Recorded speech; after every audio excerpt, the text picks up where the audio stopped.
everyone, my name's Christy. Welcome to my corner. Thanks so much for joining me today for the final episode of my Embroidery 101 series, which is a virtual video class where I take you from knowing nothing about embroidery to finishing an embroidered project. And in this final episode, I'm going to show you how to take your stitching and turn it into a needlebook. This tutorial will work for any stitching you have, or just if you have a fun fabric that you want to turn into a needlebook. This will work for basically anything. And it does not require a sewing machine, and it does not require prior knowledge of sewing. It does require a few materials that I'll talk about in the video in the tutorial itself. But I'll show you how to make the cover and how to attach it all together. And I've also added in a cute little place to put scissors. So you can put your scissors in here, and you can take this needlebook with you with your scissors. And I really love it. I do plan on editing 2 versions of this video. This version with this introduction is a long form version that will talk you through the different steps. I will also post a short form version in the next couple of days that will be vastly shorter and will assume more knowledge of sewing, and it will not have any talking. So if you just need a refresher after you've watched this video, you can watch that shorter video and figure it out. In this video, I teach you how to hand sew the cover, which is a basic hand sewing method. I show you how to do a running stitch around the outside and how to attach a tie. I then show you how to attach the pages using a chain stitch, just because honestly I think chain stitches are really pretty. And then I show you how to put in a scissor pouch, including a scissor tie. As I said, you can use this tutorial for any piece of fabric that you want to turn into a needlebook, but the measurements are for this particular pattern. So if you decide you want to do a different pattern and turn that into a needlebook, the process is the same, but the measurements will be different. So that's, I think, all I have to say about this introduction. I will take you over to my workstation now and show you how I put this all together. Let's start with our materials. You need your piece of embroidery, obviously, and you need an inside fabric. And so this fabric I cut at 9 by 4.5, so it'll give me a nice border and about a 1/4 to 1/2 inch, 1/4 inch margin around the outside. You need a piece of interfacing. This is actually optional. I just like that it adds a little bit of weight to the quilting fabric because both of these are just quilting cotton. And I cut that slightly smaller than the stitched piece, 8.5 by 4. We have a backing fabric, which will be the inside of the needlebook case, and that is also 9 by 4.5. We have our 2 pages, which are this is just a polyester felt. Felt is a good option for this just because it doesn't have a weave, and so it won't catch on your needle, so it won't dull your needles. And I cut these at 8 by 3.5. And the nice thing about these is you can cut them smaller. You don't have to hem them or anything. We have another piece of felt, which I'm using as a pocket. This for scissors. This is also completely optional. And I'm doing it in felt, and because of that, I'm using an interfacing. This is a Heat and Bond extra firm fusible interfacing. It's just what I had. And I'm doing that for the felt because felt stretches. So I want to make sure that, this one is a bit more stretched than I like. And so I want to make sure that it's held firm. And this is 3.5 by 3.5. This is a 2-inch section and this is a 1.5-inch section, and then I just cut at that line. For this one, I did a 1.5-inch section and a 2-inch section this way. I feel like the scissors can fall out more easily than if they were angled in a little bit more. And I have 2 pieces of ribbon for the closure. This is just a polyester grosgrain that I had in my stash. I have an embroidery floss for my accent stitching and for my binding. I decided to match my pink, and this is just again from my stash. You need sewing thread, needles, and scissors. So let's get started. The first thing we want to do is iron our fusible interfacing onto the back of our stitched piece.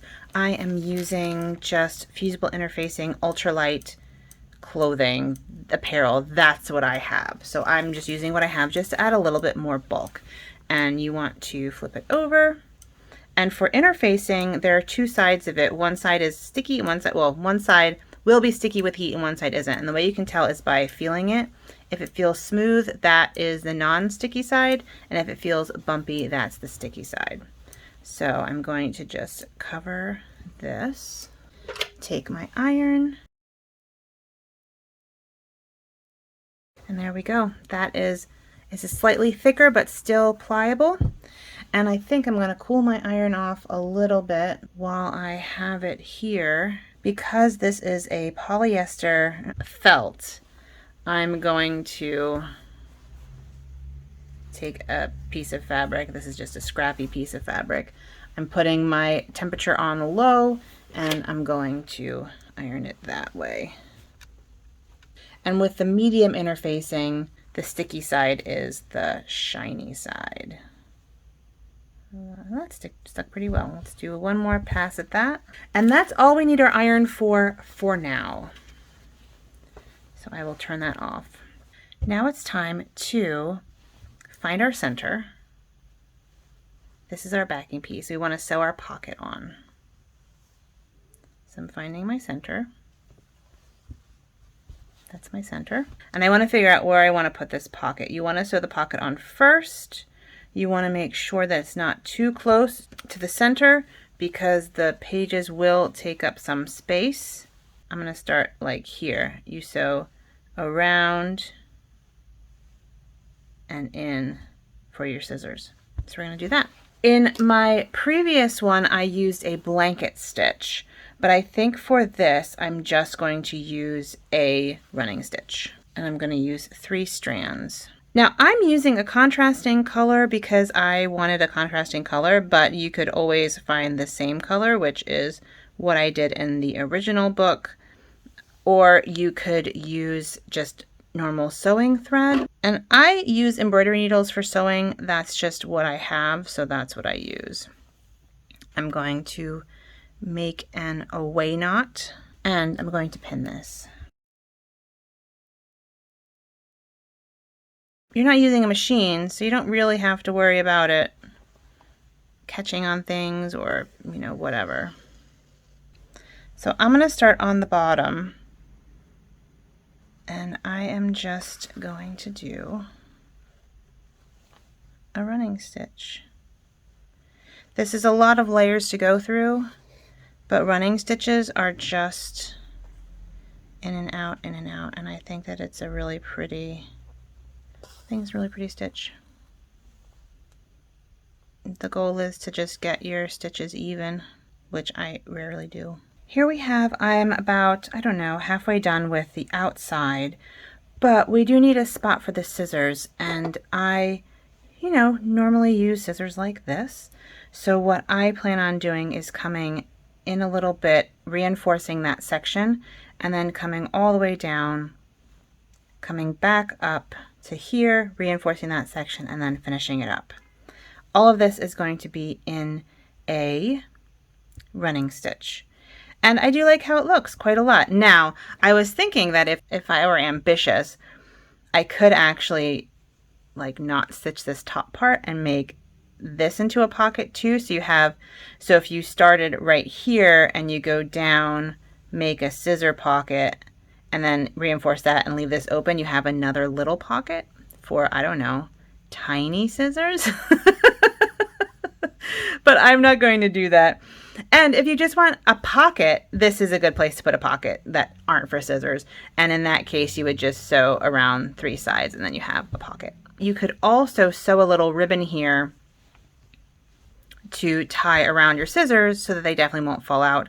Or alternately, if you have a pocket, you can put a little button and do a closure. And that's the kind of thing that you can actually add later, because if you look at this, you can sew through, you know, you can pull that. They're not attached. So you can sew that and put in a little ribbon if you want at the end. So I'm going to do this sewing and I'll be back. Now that we have stitched this whole this pocket in, you can put your scissors in there and they will fit. And then this is the center line, so you know that there's space when you fold it for your scissors to be in there.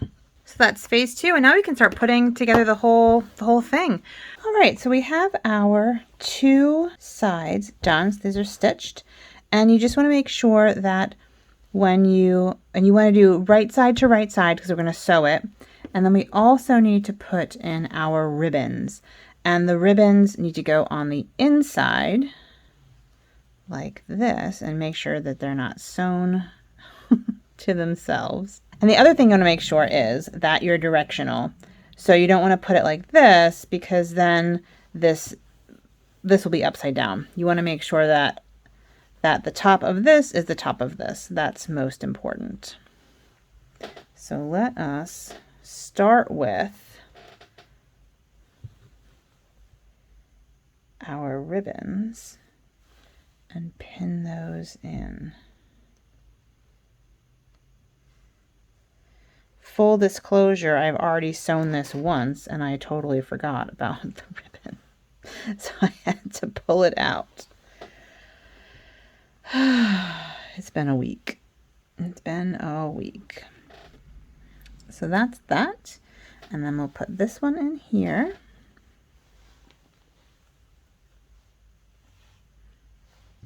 And we want them to be at about the same spot, so when you tie them they are even. So there we go. So that will line up really nicely when it's closed, if it's right there. That is my iron. All right, so we have our ribbons in on the inside. And now we need about 2 inches, 1.5 inches to 2 inches down here. I like doing it on the bottom for turning it inside out. So we need to make sure that it's flat and that they are matching. And it's going to be a little bit awkward and bulky inside because of this ribbon. So you just want to focus on matching the outsides. Because we know that these 2 are the same size, we made them the same size. There we go. So we have our opening that we're going to turn it out with.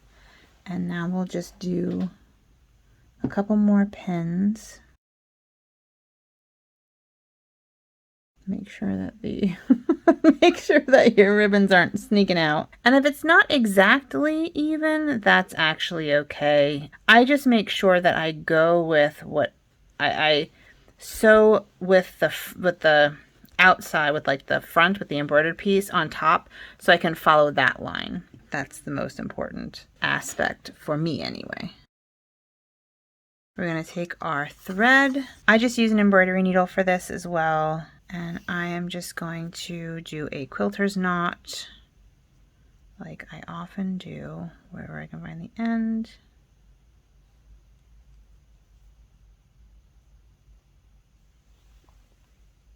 And this is all on the inside, so you can just start here and go around and here, and you don't have to worry about the knot showing because it's on the inside. So we will do that. And the way I hand sew is I do a running stitch. Well, here I'm going to do a back stitch, because I want to reinforce this for turning. And I'll probably go through here one more time. So that way, because it's going to get a little bit of pressure when I turn it inside out.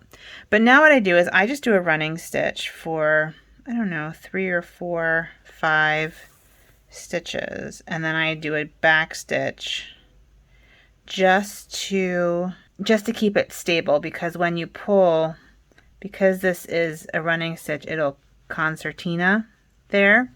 So we want to do a little, I just do one little back stitch, come up the hole I went down, and then it won't do that anymore. It won't concertina like that. So it just makes it more stable. Now, this is basically not going to get any pressure on it at all. We're not, it's not like a bag where you're holding things in it. It's just to keep these two sides together. So it doesn't need a ton, it doesn't have to be super strong, I guess is what I'm trying to say. This is just keeping it together so we can flip it inside out. And then we're going to do a running stitch, a top stitch over the whole thing anyway. So, we don't necessarily need that. Now, I've already cut the corners because I've already sewn this once, but you will not have cut the corners yet. I'll show you when you do that. You do that at the end, but I am making sure that the corners are very reinforced, especially since I messed up and am doing this again, and I've already cut those corners. So I'm doing basically 3 back stitches in a row for the corners. And now I will continue on my merry way. And so now this section here is stitched. I'm going to stitch the rest of it to there, and then I'll be back. All right, so that is sewn around the outside. We have a little opening here to turn it inside out. At this point, you would want to clip your ends with some scissors, so that way when you turn it out, it'll have a really nice crisp edge on it. I have a pencil here. Sometimes I use a chopstick, sometimes I use a dowel. You don't want to use anything too sharp, but this is just to push out the corners. If you have like a bone folder, that'll work too. And at this point, you want to turn it inside out. The most difficult part of turning it inside out is going to be this pocket because it's so stiff, but we can do it. And don't mind the train. And we have our ribbons on the inside correctly. And now you can kind of tug on that a little bit, pull it all out. All right, we have our ribbons, and I reinforced the ribbons. So I did the ribbons, I back stitched the whole way around the ribbon, and then we're going to do a whole top stitch on the outside, so that will take care of, make sure the ribbon is really, really secure. And you want to go in, get out your corners as best you can, and then I go in with my pencil and this is a mechanical pencil with no point. You don't want to use a regular pencil because it'll go through, or my bone folder, or, whatever else, your chopstick, whatnot. So now we have a very nice inside and outside. So I'm going to iron this, and we have this opening, so you want to make sure that the opening is folded in, which it should do fairly naturally. I kind of finger press it. Make sure that all of the seams are going out the way you want them to, and I'm going to break all the rules and iron it on this side because I want to make sure that you can't see the interior fabric from the outside. And I really pull those seams tight, and sometimes I even use a needle. I'll take a pin and kind of reach in and pull it in, or I may even, so that way it's nice and tight. Isn't that nice and flat? So at this point, you have this opening here. So I'm going to do an invisible stitch. I have some thread left over from my previous stitching. Tie a quilter's knot, and you want to start in the crease. So I'm going to start this right there, and that way you won't see the end. And all we're doing is just sewing the folds together, and you go across the gap in, take a small stitch across the gap in, take a small stitch. And so essentially what you're doing is you're going in this way, this way, this way, this way, this way. So it is essentially making an invisible stitch that should blend in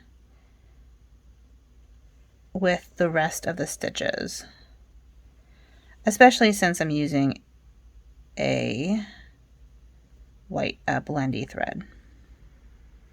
So I'm going to finish this and I'll come back when I'm done. Once you get to the end, you want to pick up a stitch and tie a knot.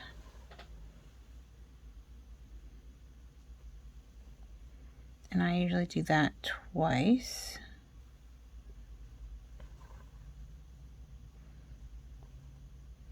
And you don't want this string out. So what I do is I put it inside the fold, right next to where it is. And I come out here and I give it a little bit of a tug. Okay. And it is inside. So there we go. We have a very neat little thing here. And we have essentially a cover, and you could keep it like this. I like the top stitch. I think it flattens it out very nicely, and it just kind of finishes up the edge. You have a place to put your scissors, which I really like. I don't know. I just love this. I love this so much. So what I'm going to do now is do a running stitch around the outside of this piece, and I'm going to use a pretty long piece because I want to make sure that it goes all the way around and I don't have to have a new piece. That's the goal. Yeah, that's the goal. I am going to do 3 strands again. I like the look of 3 strands. I feel like 6 strands would be too bulky. We're going to start again with a quilter's knot, and you can kind of find a loose spot, basically, like that. So this here, there's space for me to get my needle inside and then come up in the front, and your knot is on the inside. Just kind of feed your knot in there. And now you have a nice clean start and no knot to be seen. And I just started in a random spot, honestly. I just kind of picked a spot where I could get the thread in. Now that I have the knot on the inside, I'm ready to go. And I'm going to do a running stitch all the way around, come back here, and I'll be back. All right, so I have stitched the outside of this in a nice decorative stitch, which is also a top stitch to keep everything in place. So I really like using a top stitch. The way I finished it, this here is my last stitch. And what I did was I stitched through, I did that final stitch and came out right here. And then I did a stitch on the inside, but only went through this back piece of fabric. So I just went this way right there, but didn't come through the front. When I came out in that spot, I tied a knot to this stitch here, which was the first stitch. And I ran the thread, I poked the thread through inside the 2 pieces of fabric and pulled it out and cut it. So we don't have any ends sticking out. All we have left to do is to put our pages in. Now on this one, used a chain stitch. I think it looks really pretty. It's decorative and it's, really sturdy. And the inside is just a line, which I really like. So I am using 3 strands looped, so it'll be a 6-strand chain stitch. I like my chain stitches chunky. I think that makes them look extra nice and chain-like. And we have our pages. So let's see how our pages measure. That's pretty good. That's actually really good. So at this point, what you want to do is find the center of your cover. The center of the pages don't really matter, and you want to mark it on the outside.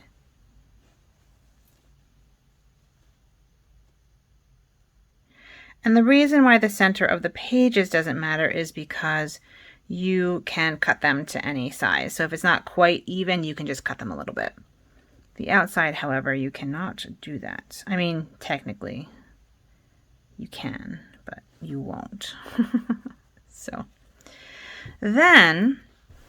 now we have our center. Then you want to center this as best as possible.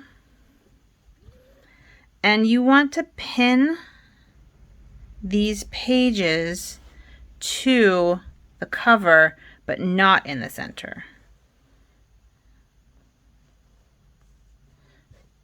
Because the goal is just to have them not move.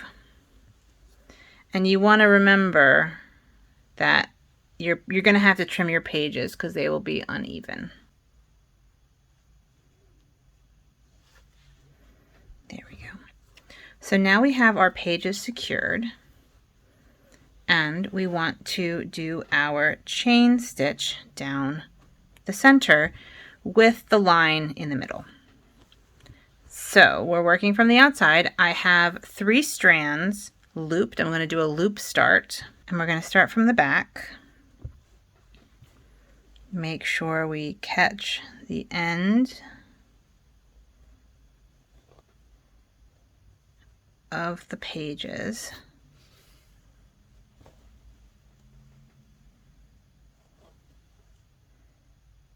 Make a tiny stitch.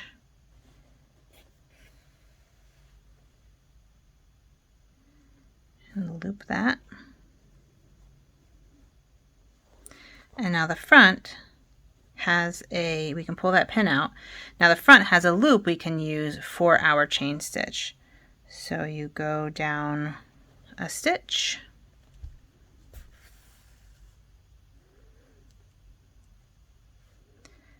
Feed it through the back.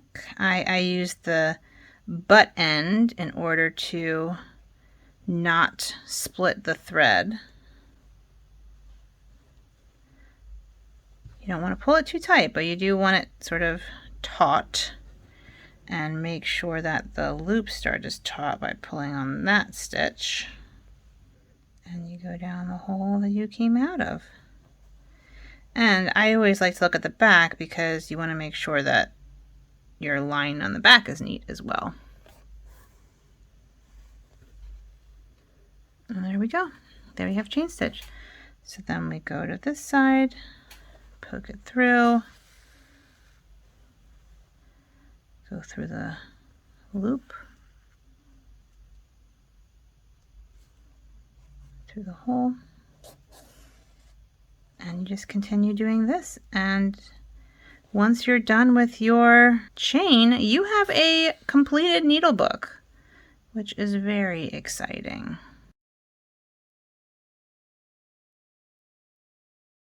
And you want to regularly check your line, make sure you're going in a straight line. I tend to have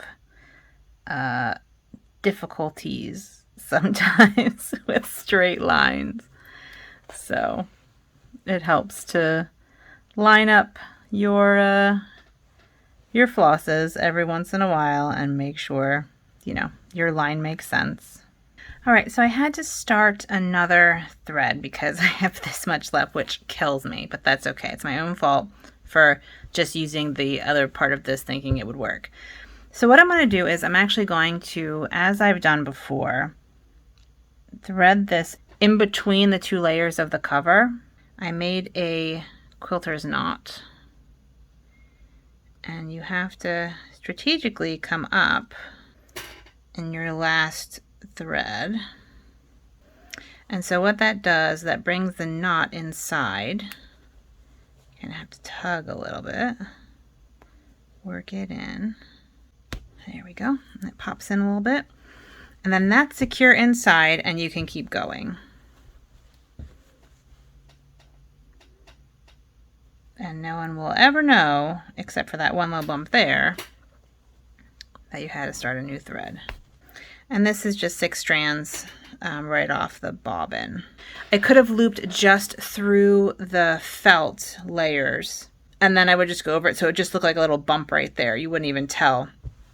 But this way, by going through, by having sort of a knot inside there, it works just as well. There are lots of ways to hide your starts and stops, which is nice.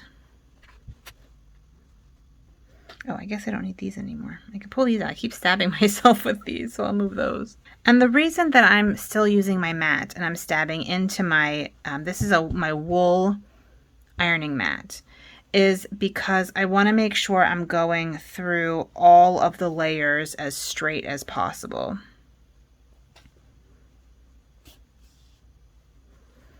And it makes for a very clean look.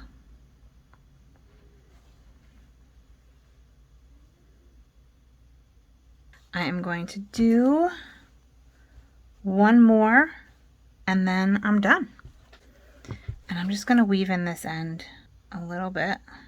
And that, my friends, is a completed needle book with 4 pages and a little pocket for scissors.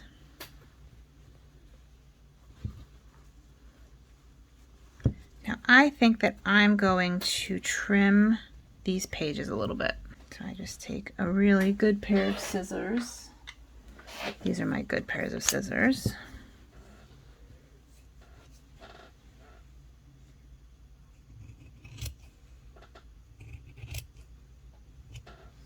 And you can tie a bow. And your scissors will fall out if you turn them upside down. What you could always do is take another little piece of floss here to match everything. And just sew through the inside layer. Just like that. Pull it out. Tie a knot.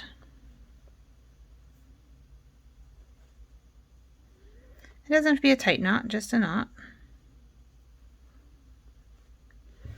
And then when you put your scissors in, you can tie a little bow.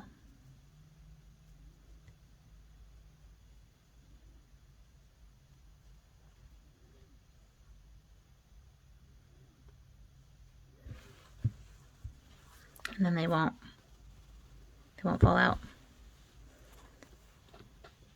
And you can put all your needles in. So I will take you back to my corner and we'll finish talking about this. I hope that that was a helpful tutorial for you. If you have any questions, you can find me in my email, which is linked down below. And also, if you're not following me on Instagram, you can find me at Dr.Christy, which I'll put right here.